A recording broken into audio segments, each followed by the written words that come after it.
안녕하세요. 저는 지금 신도시 아파트에 살고 있는 6살, 3살 아이들 엄마입니다. 한창 벚꽃 예쁘게 날리던 날에 사다리차 올려 이사했는데 요즘 날씨를 보니 딱 여기 올 때쯤 같아서 기분이 싱숭생숭합니다.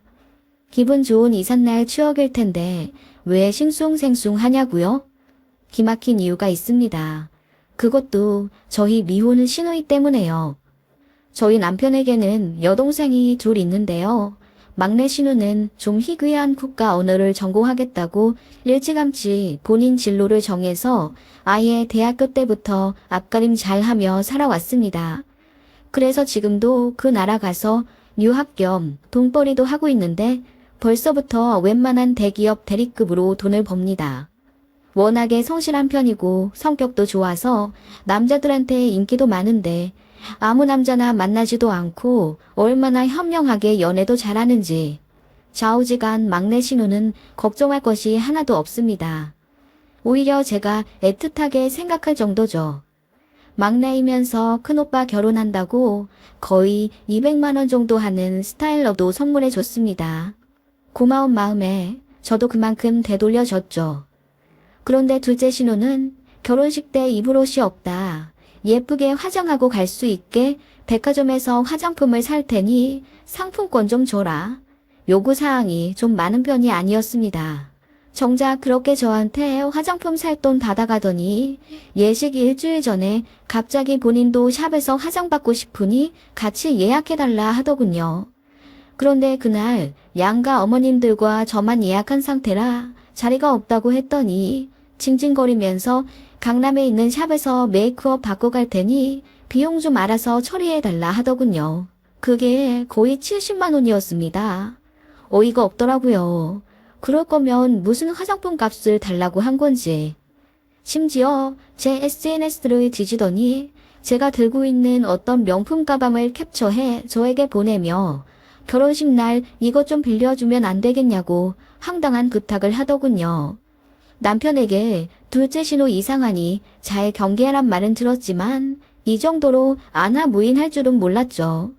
그래서 제가 단호하게 거절했더니 그때부터 저를 엄청 싫어하는 티를 내더라고요. 그 전에는 웬만하면 잡음 내고 싶지 않아서 네 아가씨 하며 웃고 넘겼었는데 이건 뭐 도가 점점 지나치니까요. 그치만 시부모님도 좋으시고 남편도 참 좋은 사람인데다 막내 신호도 정말 제 여동생 같고 착한데 둘째 신호 하나 때문에 파혼할 수도 없는 노릇이었죠. 너무 싫어서 스트레스도 많이 받았지만 남편이 본인이 앞으로 단속할 테니까 걱정하지 말라고 단단히 저를 설득해 주었기에 그거라도 하나 믿었습니다. 혹시나 나중에 둘째 신호 때문에 트러블이라도 생기면 무조건 제 편 들어주기로 약속, 아니 각서까지 쓰고 결혼했습니다. 좀 우습죠? 아무튼 신우는 참 이상했어요. 반반한 얼굴 때문인지 고등학교 때도 좀 놀았다고는 하는데 그래도 대학은 좀 잘 갔거든요. 남편 말로는 대학교는 잘 가서 앞가림 잘 하고 살 줄 알았는데 뭐 쇼핑몰을 한다고 시부모님께 2천만 원을 빌리더니 그 돈으로 클럽이며 쇼핑이며 온갖 사치스러운 것에 다 써버렸다고 하더군요. 그 이후로도 돈돈거리며 시댁에서 돈 타가고 입 싹 닦고 그러기를 몇 번이나 반복했고 나중에는 급기야 시아버지 지갑에다가도 손을 댔다더군요. 시어머님은 웬만하면 말로 다스리시는 분이지만 시아버님은 엄청 보수적이셔서 그런 신우에게 너무 실망했다며 거의 손절치셨어요. 싹수가 노랗다 하시며 둘째 신우에게는 웬만하면 터치도 안 하고 돈도 지원 안 하고 없는 딸 대하듯이 그러셨다네요. 그래서 둘째 신우도 시부모님, 그러니까 본인 부모님한테 불만이 많은 편이고 아무튼 한 집안에 하나씩 있다는 바로 그 애물단지가 둘째 신우입니다. 편의상 그냥 신우라고 할게요. 막내 신우는 한국에도 없으니까요. 신우는 명절에도 한 번 안 찾아오는 딸이랬는데 저 결혼하고 나서부터는 꼬박꼬박 본가 와서 저랑 마주치려고 하더라고요. 처음엔 저랑 가족 됐다고 살 붙이려 노력하는 줄 알았는데 나중에 알겠더라고요. 신우이 짓 하고 싶은 못된 심부라는 걸요. 명절에 시댁에 가서 제가 앞치마 두르고 어머님 따라 부엌으로 들어갈라 치면 저희 시어머님은 항상 거절하시며 기어코 저를 부엌 밖으로 내쫓으십니다. 아직까지는 어머님이 기력이 있으시니 혼자 할 수 있다. 내 부엌에 누가 들어오는 거 싫다. 그런 말씀으로 제게 부담 안 주시려 하시며 명절 당일까지 일하고 온 저를 따뜻하게 배려해 주시는 분입니다. 그런 어머님께 저도 죄송하고 고마워서 아무리 바빠도 집에서 전이라든지 갈비찜이라든지 해갈 수 있는 건 항상 해갔고요. 아무튼 제가 시댁 부엌에 들어가지도 못하게 되니 자연스레 거실에 있게 되니까요. 그 꼴을 신우가 너무 보기 싫어하더라고요. 아니, 며느리가 이래도 돼. 아무리 시어머니가 혼자 한다고 하셔도 사실 속마음은 안 그럴걸? 다 늙으신 우리 엄마 불쌍해서 어떡해. 혼자 일하니까 힘들지 엄마? 새언니가 지금 되게 눈치 없는 거지? 뭐라고? 늦게까지 일하다 온 애를 어떻게 또 주방일을 시키니? 정 나 혼자 일하는 게 그렇게 안쓰러우면 네가 좀 와서 거들든지. 평생 도와줘 본 적도 없으면서 저렇게 입만 살아가지고 차라리 명절에 오지를 마. 지오빠 결혼하고 나서 이상하게 명절마다 온단 말이야. 와서 괜히 여러 사람 기분만 잡치게 하지 말고 조용히 있다가 가. 무슨 나만 갖고 그래 맨날.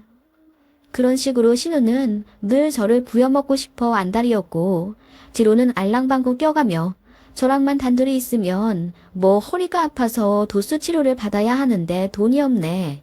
이번에 뿌리 염색을 해야 하는데 단돈 5만 원도 없네. 어쩌고 하면서 꼭 앓는 소리를 하더라고요. 결혼 초에는 순진하게도 신호 그럴 때마다 얼마나도 졌었어요. 거절하기도 뭐하게 꼭 단둘이 있을 때만 그러잖아요. 고딩 때 좀 놀았다더니 뭐 삥 뜯는 것도 아니고. 나중에 시부모님이랑 남편한테 들켜서 저까지 혼나며 다시는 신호에게 돈 쥐어주지 않기로 약속했습니다. 그 바람에 신우는 더 이상 명절에 마주칠 일도 없게 되었고 저도 제가 너무 순진하고 바보 같았다는 걸 깨닫게 되었죠. 그 일 이후로 가끔 보게 되면 저를 죽일 듯 노려보다가 눈 마주치면 휙 돌리고 그러더라고요. 그러다가 이제 제가 첫 아이 낳았을 때 첫 번째 큰 사건이 하나 터진 거죠. 첫째가 태어났을 때 양가는 거의 축제하다시피 기뻐하셨어요. 양가 첫 손주였거든요. 게다가 시아버지가 은근히 바라시던 아들 손주라 정말 너무 좋아하시더라고요. 그래서 정말 기쁜 마음으로 제 산후조리비를 시아버님께서 대주셨어요. 처음에 3주 이야기 하시면서 최고급으로 해줄 테니 좋은 대로 알아보라고 하셨는데 저는 좀 부담이 되기도 해서 그냥 병원이랑 연계된 단정하고 어느 정도 연식과 경험이 있는 중간 정도 단계의 산후조리원을 택했어요. 그리고 2주만 계약을 한다고 했죠. 그랬더니 시부모님께서 제가 돈 아낀다고 생각하신 건지 저를 더 대견해 하시며 무려 1,000만 원을 출산 축하금으로 제게 주셨습니다. 그걸로 마사지도 계약해서 잘 다니고 가방도 하나 사라고 하시며 정말 통 크게 용돈을 주셨어요. 사실 결혼할 때는 시댁에서 지원을 거의 안 받았거든요. 가지고 계시다는 땅이 안 팔리기도 했지만 뭐 저나 남편이나 맞벌이이고 둘이 남부럽지 않게 버는 터라 저희가 그냥 안 받겠다고 했죠. 그리고 요즘에야 매매로 신혼집 많이들 들어가는 추세지만 저희 결혼할 때까지만 해도 전세가 대세였어요. 그래서 전세자금 대출 조금 받아서 24평 정도 되는 깔끔한 아파트에 들어가서 전세로 살고 있었죠. 아무튼 시부모님은 저희 결혼할 때 지원을 못 해주셨던 것에 많이 미안해 하셨어요. 전혀 안 그러셔도 되는데. 그리고 제가 어릴 때 할머니랑 살아서 어르신분들께 좀 살갑게 대하는 편이거든요. 그래서 저희 시부모님한테도 시댁 친정 가리지 않고 애살스럽게 잘 대해드렸더니 시부모님이 저를 많이 예뻐해 주셨습니다. 저도 고마운 마음에 더 도리하려고 노력하는 며느리였고요. 아무튼 그렇게 1,000만 원을 덥석 받자니 죄송도 하면서 참 감사하다는 마음이 들더군요. 그래서 그 중에 250만 원을 떼어 시댁 오래된 냉장고를 새 걸로 바꿔드렸습니다. 시부모님은 괜찮다 하시면서도 엄청 감동하셔선 이 얘기를 친인척 분들에게 엄청 자랑하셨답니다. 결국 그 얘기가 신우에게까지 들어갔어요. 신우는 화가 머리끝까지 나게 되었습니다. 며느리가 1,000만 원 받았다는 소리예요. 그래서 본인 본가 가서 아주 뒤집어 엎었다더군요. 내 배 아파 낳은 딸한텐 10원 한 장 안 주고는 남의 딸이 자식 좀 낳으니까 1,000만 원이나 덥석 내주는 게 말이나 돼요? 이럴 거면 나 뭐하러 낳았는데 제대로 해주는 것 하나 없으면서 왜 새언니한테만 이렇게 잘해주는데? 남들이 들으면 널 아주 뭐 천의 고아 마냥 키운 줄 알겠다. 우리가 너한테 얼마나 많이 대줬었는데 기억 안 나? 몇백씩 들어간 건 셀 수도 없어. 많게는 1,000만 원, 2,000만 원씩 가져가 놓고는 그거 다 어디다 썼니? 놀러 다니고 명품 사느라 홀랑 써버리고 제대로 된 직장 하나 안 잡고 쇼핑몰로 부자가 되네 뭐네 하다가 이 모양 이 꼴 된 거 아니야? 너 정신 차리려면 수중에 돈이 한 푼도 없어야 해. 그래야 네 앞가림 제대로 하지. 아씨 짜증나. 새언니 들어오고 나서 되는 게 하나도 없어. 신우는 그렇게 본인이 콩지라고 생각하며 제가 본인의 몫을 빼앗아가는 팥쥐 취급을 하더라고요. 그리고 제가 산후조리원에서 퇴소해서 아이와 함께 집에 오는 날 막무가내로 쳐들어와 1,000만 원에서 300만 원이라도 달라고 난동을 부리더군요. 고모로서 내복 한 장 안 사온 채로 말이에요. 신상아 앞에 두고 그렇게 돈돈거리고 싶은 건지. 그 바람에 남편이 화가 머리끝까지 나버려서 신우에게 소리를 질러가며 내쫓아 버렸고, 신우는 하나뿐인 오빠가 여자한테 미쳐서 여동생도 모른 척 한다며 엉엉 울며 떠났습니다. 진짜 어이가 없었고 시부모님도 아이의 혀를 끌끌 차며 저에게 대신 진지하게 사과하셨습니다. 정말 어이없는 사건이었지만 그 이후로 나타나지 않아 다행이라고 생각했는데 이게 웬걸 저희 첫째, 둘쯤 되니 나타나더라고요. 시부모님이 첫손주 돌이라고 또 얼마 쥐어주셨을까봐 그 냄새 맡고 찾아온 하이에나 마냥 말이에요. 새언니, 엄마가 얼마 줬어요? 돌이니까 한 100만 원 주셨겠죠? 애한테 무슨 큰돈이 그렇게 필요해요. 지금 분유랑 기저귀만 있으면 되는데. 큰돈 주셨으면 고모한테 조금 양보하라고 해요.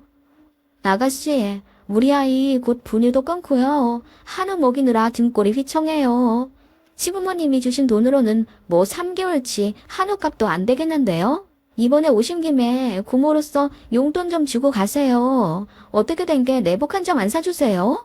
지금 공무원 시험 준비 중인 제 동생도 지 용돈 모아서 모빌은 사주던데요? 라고 저도 처음으로 능청스럽게 받아쳤죠. 그랬더니 울그락불그락하며 신우가 아니 저도 돈이 없어서 겨울에도 춥게 입고 다니는데 무슨 조카 내복을 사다 줘요. 조카가 알면 고모 딱하다 하겠다. 있는 사람이 더하다니까. 내가 조금 더 돈 벌면 그때 조카한테 다 해줄 테니까 저보다 돈 많은 조카가 고모 용돈 좀 주라고 해요. 하며 지도 지지 않고 받아치더군요. 제가 이제 아이도 생겼으니 먹고 죽을 돈도 없다고 했습니다.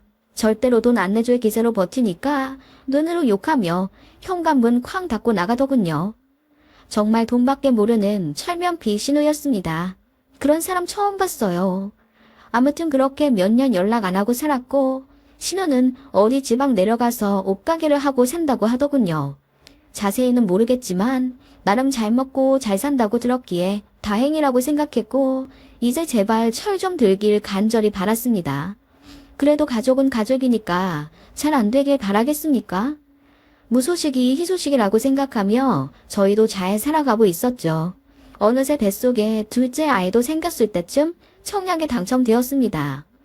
드디어 저희도 보금자리를 마련하나 싶어서 너무 기뻤고 양가에서도 진심으로 축하해 주셨어요. 저희가 먼저 말씀드린 적도 없고 또 바라지도 않았는데 친정에서 먼저 1억 보태주시고 시댁에서 땅이 이제야 정리가 되었다며 1억 5천 해주셨습니다. 이렇듯 너무나도 수월하게 내 집 마련을 할 수 있게 도와주신 양가 부모님께 저희 역시 진심으로 감사해하며 앞으로 행복하게 잘 살고 효도하며 갚아 나가겠다고 정식으로 인사드렸죠. 그런데 그 이야기가 또 어떻게 신우에게 흘러간 건지 사촌 누구랑 연락하며 지낸다던데 그 사촌한테 들은 것 같더라고요. 아무튼 신호가 몇 년 만에 나타나 왜 자기는 1억 5천 안 해주냐며 난리를 부리더군요. 시부모님도 참다 못해서 등짝을 후갈기며 이제 그만 좀 하라고 화를 내셔도 이미 눈에 아무것도 안 보이는 신호는 그 발광을 멈추지 않더라고요. 나는 자식 아니야? 왜 나한테는 안 해주냐고. 나도 1억 5천 해달라고. 야 이놈아, 부모한테 돈 맡겨놨냐? 그리고 네 오빠네는 부모한테 얼마나 잘하냐? 날치 오면 춥다 전화하고 더우면 덥다 전화하고 늙은이들 건강은 어떤지 집안 가정은 잘 돌아가는지 제 부모 마냥 살피고 때 되면 용돈 주고 선물 주고 저런 며느리 얻기가 어디 쉬운 줄 알아? 그래, 네 말 맞다나. 내 딸은 너인데 정작 너는 지 부모가 당뇨며 혈압이며 고생하는 거 알면서도 어디 걱정 한번 해줘 보았느냐? 돈 가져가면 죄다 어디다 썼어? 돈지랄 하는데 다 써놓고는 뭐? 왜 나는 1억 5천 안 해줘?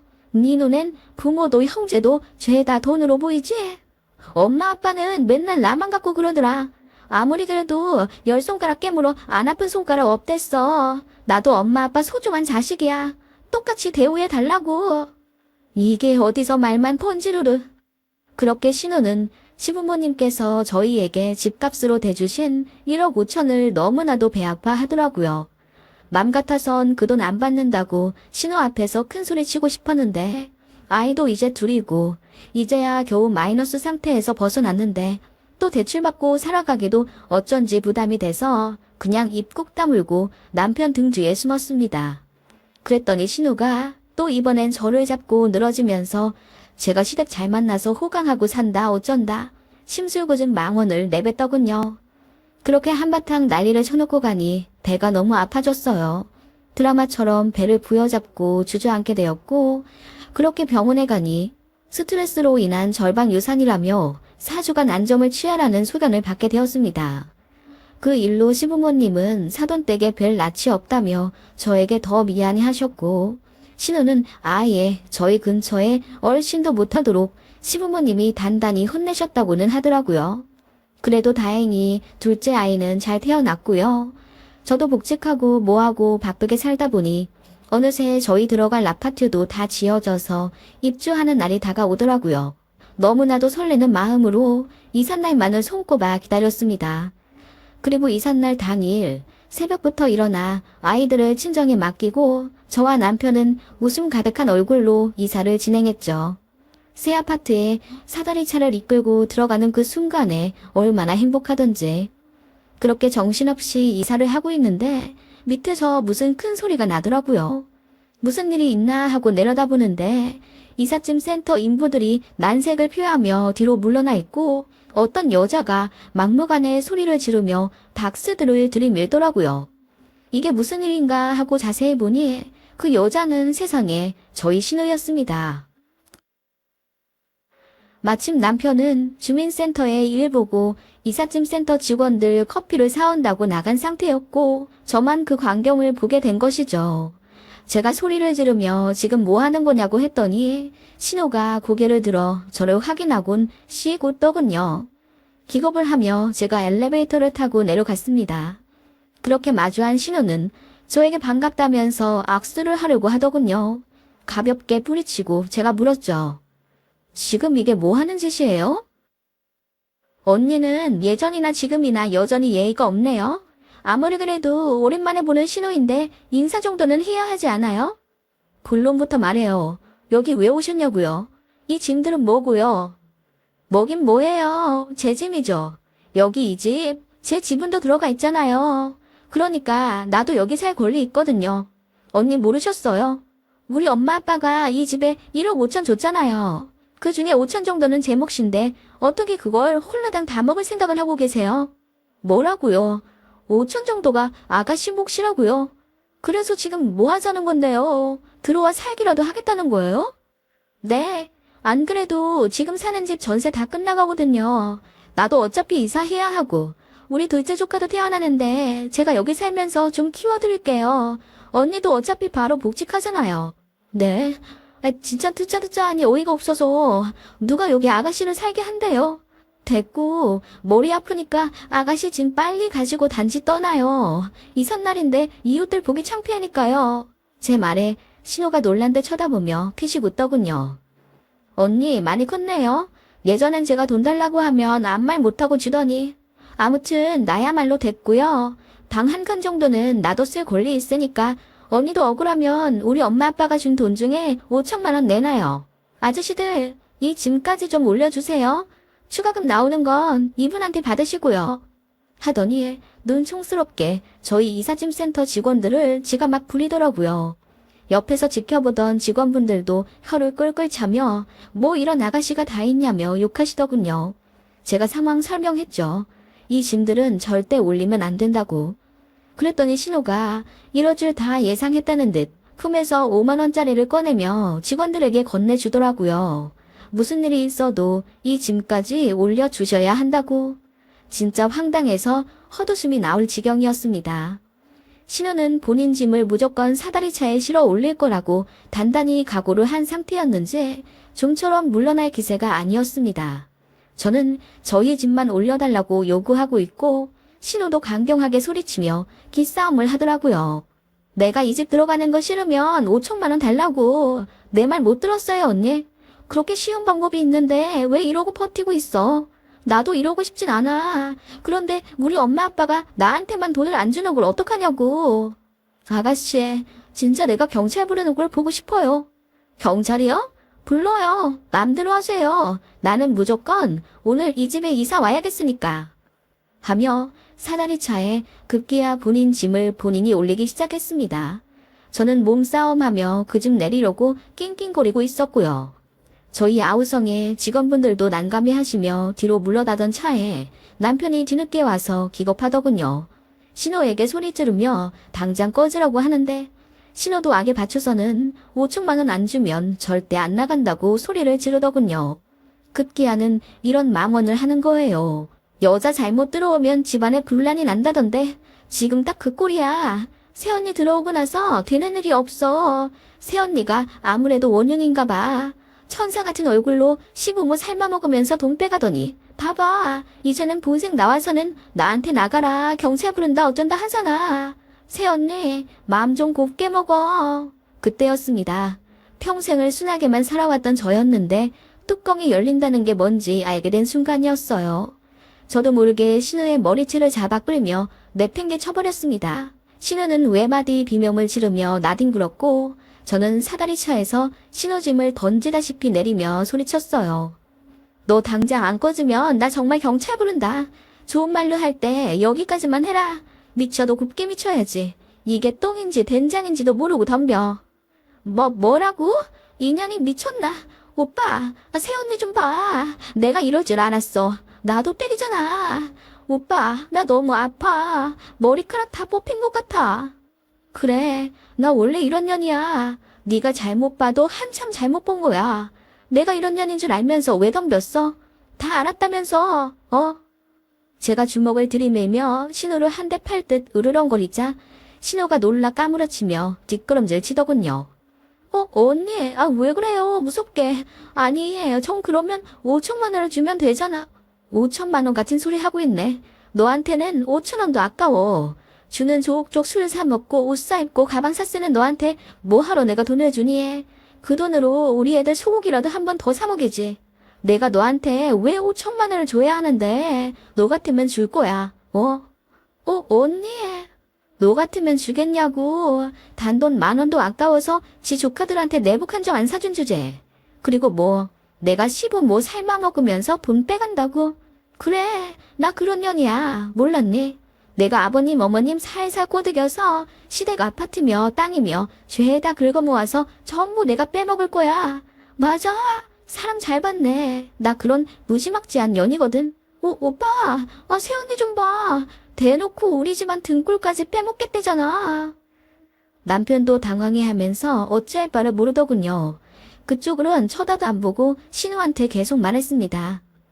그러니까 너야말로 나한테 잘해. 네 몫으로 떨어지는 거 단돈 얼마라도 먹고 싶으면 나한테 잘하라고. 우리 아버님 어머님이 내 말을 듣지 네 말을 듣겠냐. 시부모님 삶아먹어 뼛속까지 발라먹을 건 나니까 네가 알아서 줄을 잘 서고 현명하게 생각하란 말이야. 그랬더니 신호가 당황한 듯 아무 말도 못하다가 이내 엉엉 울더라고요. 그렇게 소란을 피우던 신호는 바로 콜밴 불러서 제 짐 가지고 조용히 단지 나가더라고요. 옆에서 지켜보던 이삿짐 센터 직원분들은 저에게 엄지를 치켜 세워주며 대단하다고 박수까지 치더라고요. 남편도 입을 다물지 못한 채 서 있다가 저더러 괜찮냐 묻는데 그제야 제가 무슨 짓을 했는지 파악이 되면서 얼굴이 화끈거리더군요. 신우는 정말 저희 집에 이사 올 생각이 아니라 5천만 원 받아내려고 한 액션이었다는 걸 저도 눈치챘어요. 그렇기에 시부모님 쌀만 먹어 뼛속까지 발라먹겠다는 제 말 역시 당연히 진심이 아니었죠. 아나무인한 신우에게는 센 처방이 필요했습니다. 신우는 그 길로 시부모님께 달려가 제가 그런 말을 했다고 울면서 전했다더군요. 시부모님이요? 당연히 그 말 믿지 않으셨죠. 시부모님께 저는 항상 수줍고 선하며 마음 깊은 맏며느리였으니까요. 신우는 그렇게 복장 터져하며 집안에서 본인의 위치를 다시 한번 깨닫고는 조금이나마 정신 차리곤 조용히 살더라고요. 제 앞에서 또 돈돈거리면 본전도 못 찾을 거 아니까 제 쪽으론 얼씬도 하지 않고 있고요. 미친년한텐 미친년이 약이라더니 이성애고 한 행동이 신우에겐 약이었나 봅니다. 아무튼 그렇게 일은 해결이 되었고요. 양가에서 보금자리 하라고 보태주신 돈은 너무나도 감사해하며 받았고 갚아 나가려 노력 중입니다. 시부모님도 제 부모님처럼 극진히 잘 챙겨드리고 있고요. 멀리 나가 있는 막내 신우에게도 EMS 소포로 이것저것 챙겨보내며 옳게 노릇하고 있어요. 좀 창피한 이야기이지만 그래도 그날 신우 머리채를 잡지 않았다면 두고두고 후회했겠죠?